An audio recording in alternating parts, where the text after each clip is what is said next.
الفاتحہ بسم اللہ الرحمن الرحیم الحمدللہ رب العالمین الرحمن الرحیم مالک یوم الدین ایاک نعبد و ایاک نستعین اہدنا الصراط المستقیم صراط الذین انعمت علیہم غیر المغضوب علیہم ولا الضالین بسم اللہ الرحمن الرحیم قل هو اللہ احد اللہ الصمد لم یلد ولم یولد ولم یکن له کفوا احد کذالک اللہ ربنا کریم اللہ محمد و اہل بیت محمد کی عزت و عظمت کا صدقہ اس فاتحہ کا ثواب بانیان کے مرحومین کے نام اعمال میں درج فرما، جن کا کوئی فاتحہ درود پڑھنے والا نہیں ان کے نام اعمال میں درج فرما، تمام دعاؤں کی استجابت کے لیے بلند تر صلوات اللہ۔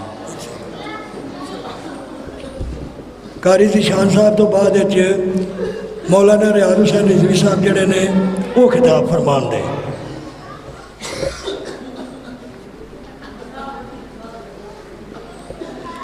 اعوذ باللہ من الشیطان اللعین الرجیم بسم اللہ الرحمن الرحیم الحمدللہ رب العالمین والصلاة والسلام علی نبینا و حبیب قلوبنا و طبیب نفوسنا افضل الاولین و اشرف الآخرین الرسول المسدد محمود الاحمد خاتم الاحمد ابی الزہراء محمد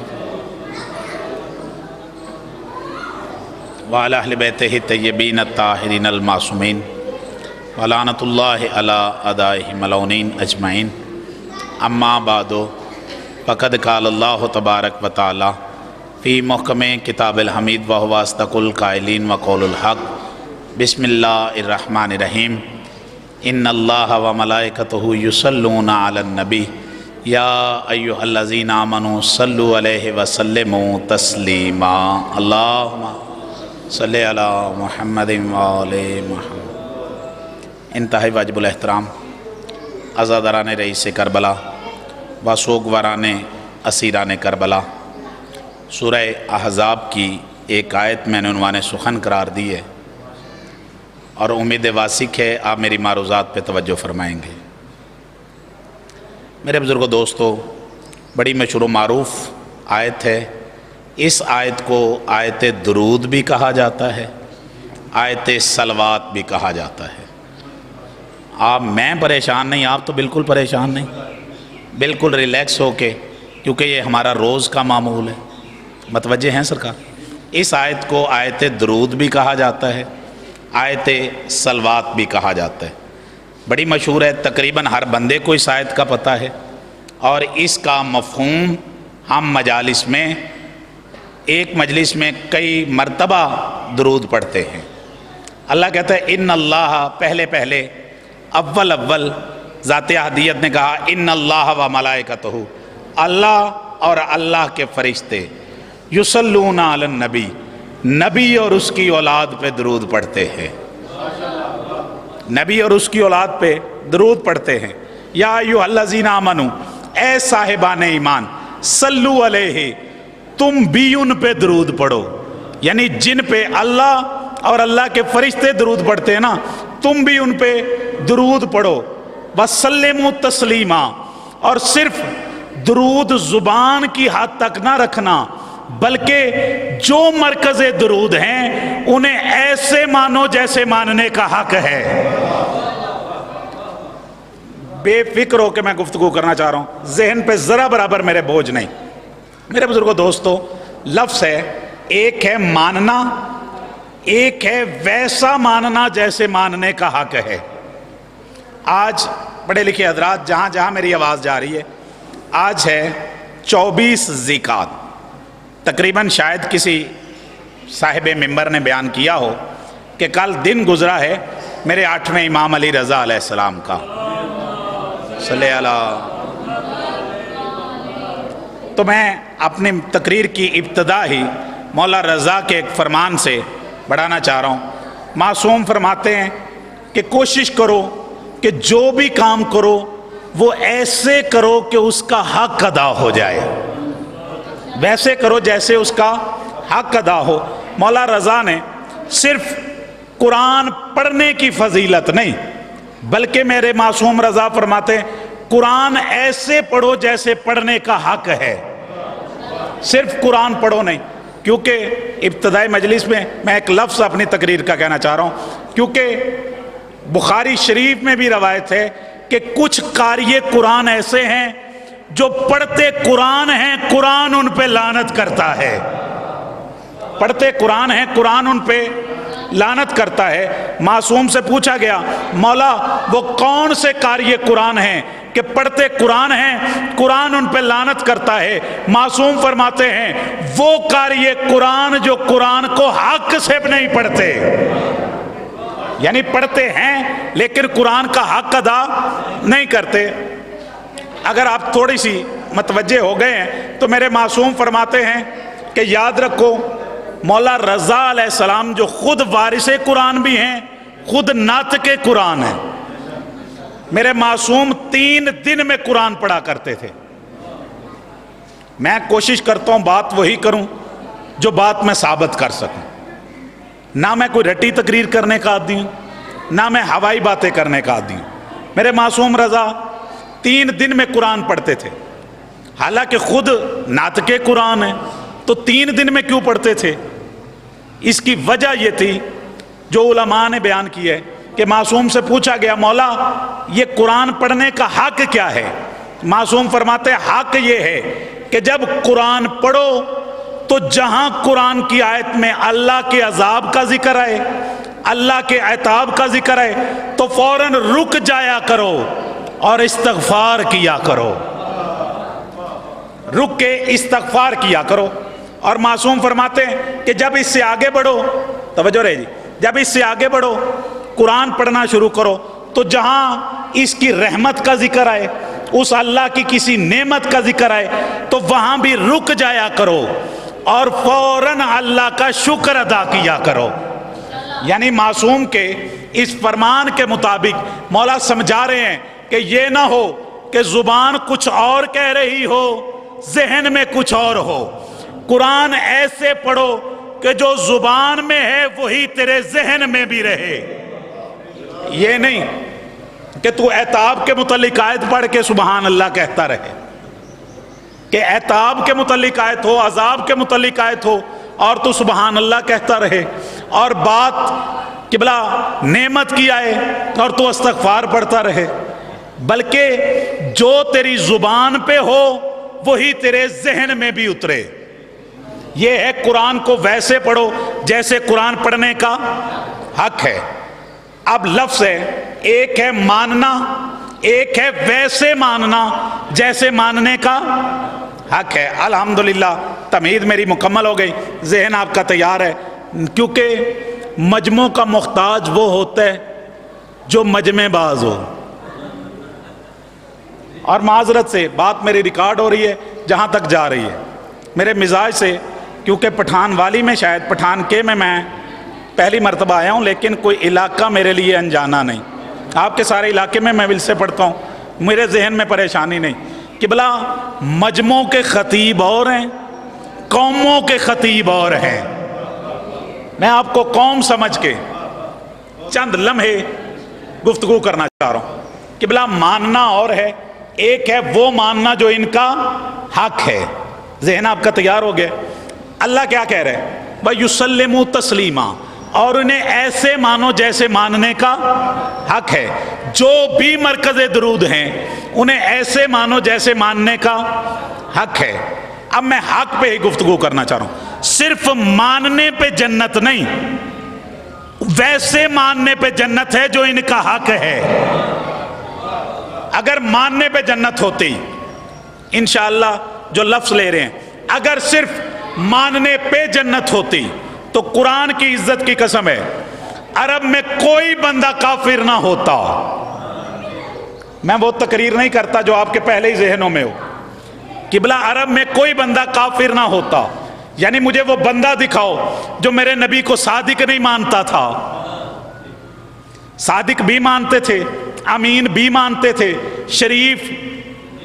یعنی جو ابھی آصف گوندل کہہ رہا تھا کہ 40 سال میرے نبی نے اپنا کردار منوایا اور اپنے کردار سے یہ بات منوائی، صادق بھی میں ہوں، امین بھی میں ہوں، شریف بھی میں ہوں۔ اب جتنے بندے بابا جی عرب کے تھے وہ صادق بھی مانتے تھے، جتنے بیٹھے ہو یار، وہ صادق بھی مانتے تھے، امین بھی مانتے تھے، شریف بھی مانتے تھے، پھر وہ کافر کیوں ہوئے؟ میرا سوال ہے نا جی، میری خوش قسمتی ہے کہ بزرگ میرے سامنے ہو، مجھے انصاف سے بتاؤ پھر وہ کافر کیوں ہوئے؟ مانتے تو وہ صادق بھی تھے، امین بھی مانتے تھے، شریف بھی مانتے تھے، پھر وہ کافر کیوں ہوئے؟ تو بزرگ فرمائیں گے وہ مانتے ہوں گے لیکن وہ نہیں مانتے جو میرے نبی کا حق ہے۔ یعنی اگر وہ میرے نبی کا حق کیا ہے کہ انہیں محمد رسول اللہ مانا جائے، اگر وہ میرے نبی کو اللہ کا رسول نہ مانے، صادق ماننا بھی فائدہ نہیں دے گا۔ نہیں جو جاگ رہے ہیں میرے ساتھ یار، صادق ماننے کا بھی کوئی فائدہ نہیں، امین ماننے کا بھی کوئی فائدہ نہیں، شریف ماننے کا بھی کوئی فائدہ نہیں۔ کیوں؟ کیونکہ وہ نہیں مانتے جو میرے نبی کا حق ہے، وہ نہیں مانتے جو میرے نبی کا حق ہے۔ اب جو محمد رسول اللہ نہیں مانتا، صادق ماننا بھی کوئی فائدہ نہیں دیا۔ کیوں؟ کہ جی وہ نہیں مانتے جو میرے نبی کا حق ہے، مانتے ہیں وہ نہیں مانتے جو میرے نبی کا۔ موضوع پسند آ رہا ہے سرکار؟ کیونکہ چچا جی وہی نہ پڑھو جو روز پڑھا جاتا ہے۔ میں اکثر یہ بات، اب کیونکہ صرف آپ ہی مجمع نہیں، یہ لائیو پروگرام کے ذریعے پتہ نہیں کہاں کہاں لوگ ہمیں سنتے ہیں، تو جو میں روز منت کر رہا ہوں کہ جب روز فیس نہیں لیتے ہو تو محنت کیوں نہیں کرتے؟ جب روز فیس نہیں لی جاتی ہے تو محنت بندے کیوں نہیں کرتے؟ میرے بزرگوں دوستو، اب صرف ماننا فائدہ نہیں دے گا، وہ ماننا ہے جو ان کا حق ہے۔ میرے نبی کا حق ہے کہ انہیں اللہ کا رسول مانا جائے۔ یہی وجہ ہے ہم بڑی جلدی، پہلا نقطہ آج کی تقریر کا میں کہنا چاہ رہا ہوں، یاد رکھو بڑی جلدی ہم متاثر ہو جاتے ہیں، جی فلاں مولانا صاحب اتنے فضائل پڑھتے ہیں، اتنا پڑھتے ہیں، قرآن کی عزت کی قسم ہے قبلہ صادق بھی مانے، امین بھی مانے، شریف بھی مانے، وہ نہ مانے جو میرے نبی کا حق نہیں، اللہ لعنت کرتا ہے قبلہ میرے علی کو سب کچھ مانا جائے، اگر اللہ کا ولی نہ مانا جائے فائدہ ہی کوئی نہیں۔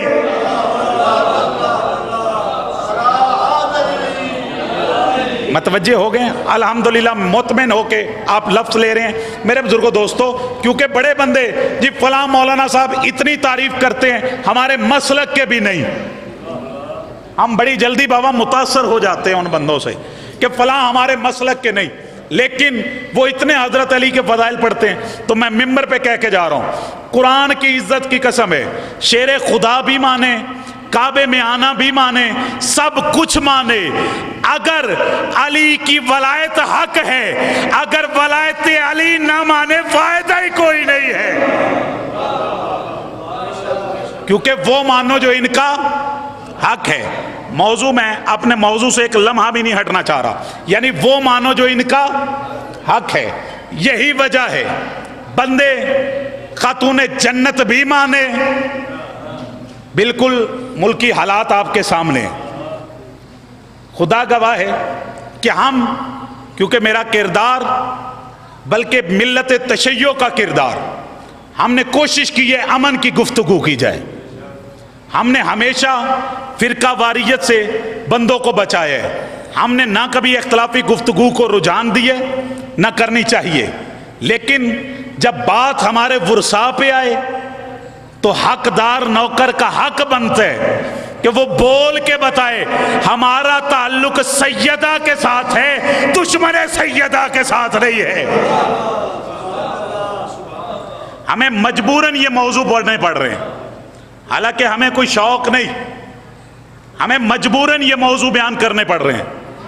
اب بات ذہن میں آ گئی ہے سرکار، سب کچھ مانے وہ نہ مانے جو ان کا حق ہے۔ قبلہ یاد رکھو، میری مخدومہ کو خاتون جنت بھی مانا جائے، نبی کی چہیتی بیٹی بھی مانا جائے، سب کچھ مانا جائے، لیکن وہ نہ مانا جائے جو بطول کا حق ہے۔ موضوع ذہن میں اتر گیا سرکار، فائدہ ہی کوئی نہیں۔ اور یاد رکھو، بطول نے کہا فدق ہے تو پھر ہے. بی بی سیدہ نے کہا فدق میرا ہے. زندگی گزر رہی ہے آپ کے، سفید چہرے اور سفید داڑھی والے بزرگ بیٹھے ہو، یقیناً آپ نے جید علماء کو سنے اور ہمیشہ وہی علماء رہے ہیں جن کی محنتیں تھیں. آج تو رٹے رٹائے خطیب ہیں. میں ممبر پہ کہہ رہا ہوں وہی بزرگان تھے جو اپنی اپنی محنتیں کر کے علیحدہ علیحدہ اپنی تحقیق ہوتی تھی. مالک ان کے درجات بلند کرے. لیکن آپ نے زندگی گزاری ہے. لیکن اگر مجھ میں کوئی نئی بات نظر آئے تو پھر داد دعا میرا حق بنتا ہے. متوجہ ہیں سرکار؟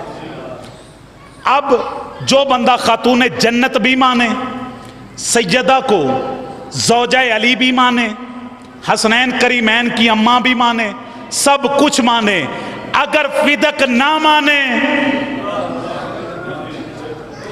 اگر فدق نہ مانے کوئی فائدہ نہیں.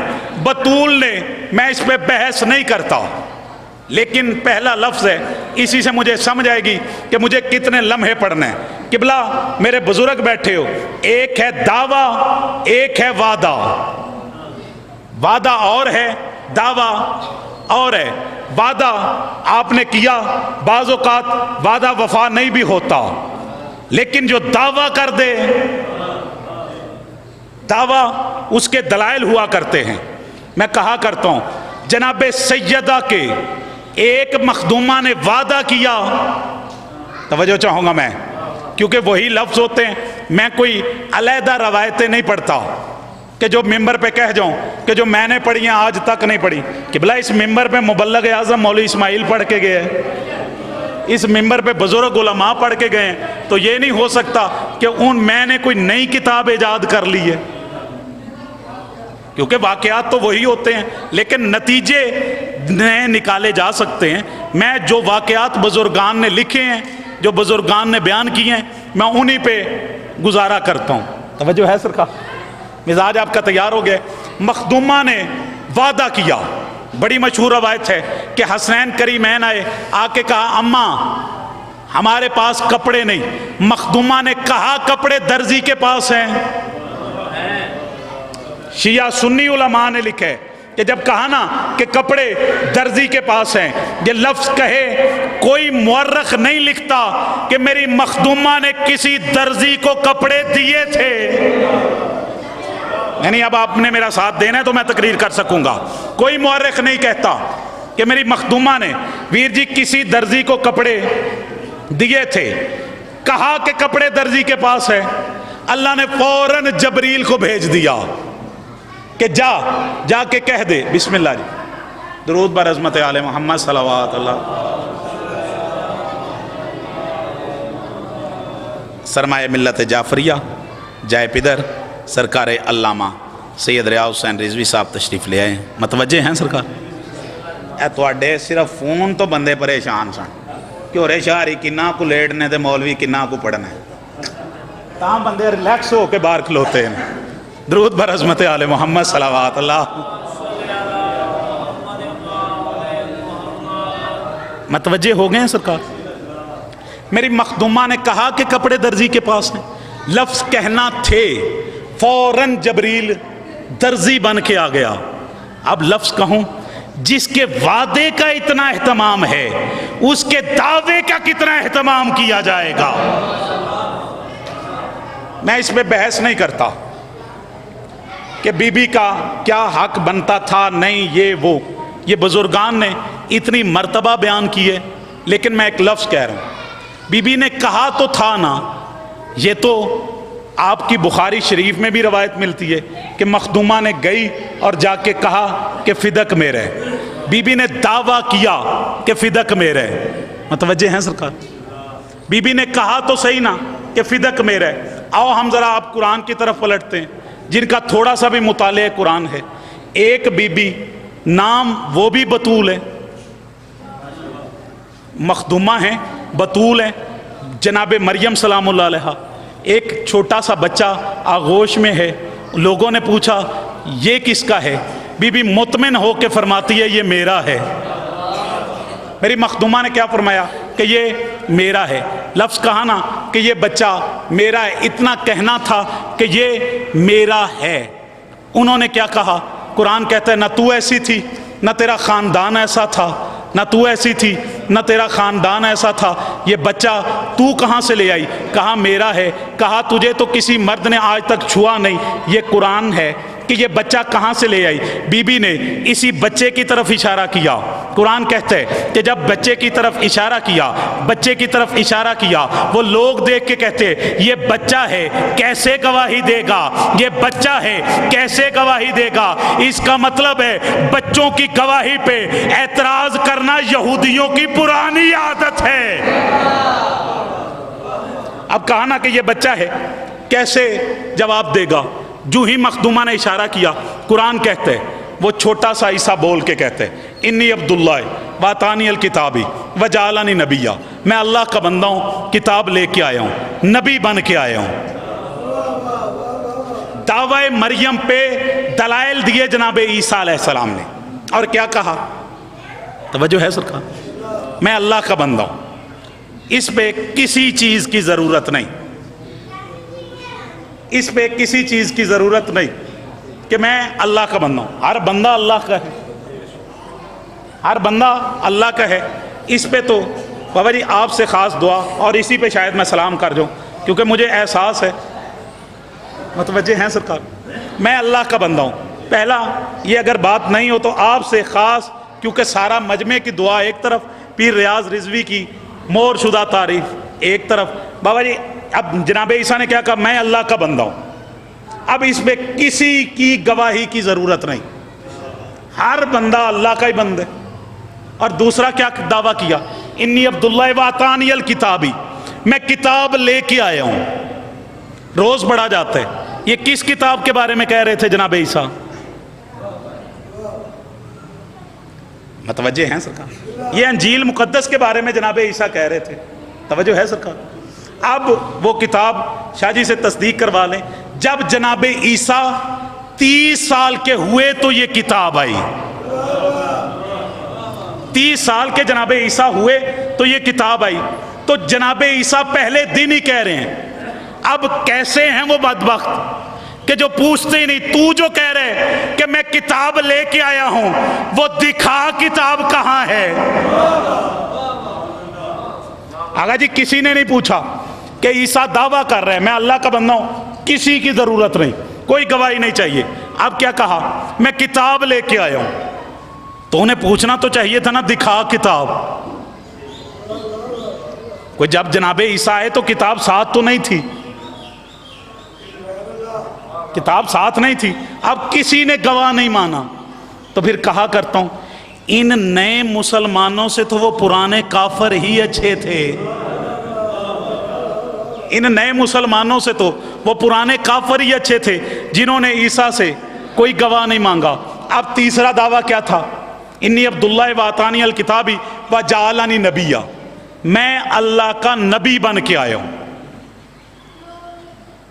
اب تاریخ انبیاء پڑھیں، نبی کے لیے کسی نہ کسی معجزے کا ہونا ضروری ہے، نبی کی گواہی جو ہے وہ معجزے کے ذریعے ہوتی ہے۔ اب کوئی ایسا بندہ ہے جو کہے تو جو 3 دن کا عیسیٰ ہے، تو کہہ رہے میں نبی ہوں، کوئی معجزہ کر کے دکھا،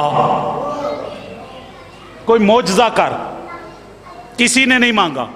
کتاب کے لیے گواہ کسی نے نہیں مانگا، کتاب کے لیے گواہ کسی نے نہیں مانگا، نبوت کے لیے معجزہ کسی نے نہیں مانگا۔ توجہ ہے سرکار؟ کہا صرف اس نے کہا، اب بات تھی مریم پہ، توجہ ہو گئی سرکار؟ آخری میرے لفظ ہیں، بات تھی بی بی مریم پہ، دلائل دیے جناب عیسیٰ نے۔ اب فوراً انہوں نے مریم کی اس دعوے کو قبول کر لیا کہ یہ تیرا ہی بیٹا ہے، مریم کے دعوے کو قبول کر لیا۔ میں منت کر کے کہتا ہوں عجیب لوگ ہو، بات تھی تمہاری مریم کے کردار پہ، بات تھی مریم پہ، لیکن عیسیٰ نے اپنے دلائل دیے تو تم تسلیم کر گئے۔ آواز آئے گی ہم پاگل نہیں کہ یہ نبی کی ماں ہے، جو اس کا دعویٰ ہے قابل قبول ہے۔ اب سمجھ آئیے کہ نبی نے سیدہ کے بارے میں کیوں کہا ہے الفاطمہ تو ام ابیہا، اے سیدہ تو از محمد کی بھی ماں ہے۔ اللہ اکبر۔ جو عیسیٰ کی ماں ہو اس کا دعویٰ رد نہیں ہوتا، اور جو مصطفیٰ کی ماں کہلائے۔ اگر بندے سمجھ جاتے، میرے دادا استاد حافظ سید سبطین نقوی آل اللہ مقامہ محسن وزیر آباد ہیں۔ قبلہ حافظ سبطین پڑھا کرتے تھے، دعا کیا کرو قدر والی چیز کسی قدر والے کے سامنے جائے۔ نہ میں بناوٹ تصنع کا قائل ہوں، نہ میں نے کرنا ہے، لفظ ہی پڑھنا ہے۔ جہاں آصف گوندل نے اپنے فضائل کا رمز چھوڑا تھا، میں وہیں سے ایک لفظ پڑھ رہا ہوں۔ حافظ سبطین پڑھا کرتے تھے، دعا کیا کرو قدر والی چیز کسی قدر والے کے سامنے جائے۔ پڑھا کرتے تھے، بیچنے والا ہوتا یعقوب، خریدنے والی ہوتی زلیخا، بندوں کو یوسف کی قیمت کا پتہ چلتا۔ بیچنے والا ہوتا یعقوب، خریدنے والی ہوتی زلیخا، بندوں کو یوسف کی قیمت کا پتہ چلتا۔ چند کھوٹے سکوں کے عوض بھائی بیچ کے چلے یوسف۔ قرآن کہتا ہے جب بھائی بیچ کے یوسف چلے نا، جاتے ہوئے کہہ گئے ہمارا غلام ہے، بھاگ جانے کا عادی ہے، اگر بھاگ گیا ہمارا قصور کوئی نہیں۔ تفاسیر میں ملتے کہ ایک حبشی غلام کی ڈیوٹی لگی ہے یوسف نبی پہ۔ اللہ گواہ ہے، ایک جگہ پہ نا سریرا قبر تھی یوسف کی ماں جناب رحیلہ کی۔ مفسرین لکھتے ہیں یوسف نے اپنے آپ کو گرائے، جس طرح بچے ماؤں کے ساتھ لیٹتے ہیں نا، یوسف ماں کی قبر پہ لیٹ کے کہتا ہے اماں مسافر بیٹے کا سلام۔ جب کہا نا اماں مسافر بیٹے کا سلام، اس حبشی نے دیکھنا شروع کیا، اس کو یوسف نظر نہیں آیا، اس کی نظر جب قبر پہ پڑی ہے نا، مفسرین لکھتے ہیں اس نے آ کے نا یوسف کی زلفوں میں ہاتھ ڈال دیا۔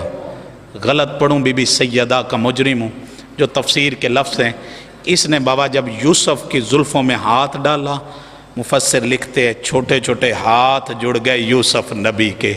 رو کے کہتے ہیں تھوڑا دور کر کے مارو، یہ قبر ہے میری اماں کی، تھوڑا دور کر کے مار، تو نے مجھے تماچا مارنا ہے، میری ماں قبر میں تڑپ جائے گی، میرے سر پہ قرآن رکھو۔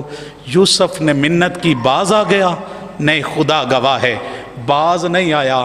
اس نے اس جگہ پہ تماچا مارا جہاں یعقوب بوسے دیتا تھا۔ اللہ تیرا پرسہ قبول کر لے، یہی حق ہے۔ ایک آنسو آگے، آخری میرا لفظ ہے۔ بزرگ پڑھا کرتے تھے بیچنے والا ہوتا یعقوب، خریدنے والی ہوتی زلیخا، بندوں کو یوسف کی قیمت کا پتہ چلتا۔ او زمانہ سن، قرآن کی عزت کی قسم ہے، جس طرح دربار آئی تھی بطول، سامنے بھی ہوتے رسول۔ بابا جس طرح دربار آئی تھی بطول، سامنے بھی ہوتے رسول، کائنات کو پتہ چلتا بطول خالی پلٹتی ہے یا کائنات۔ اللہ لعنت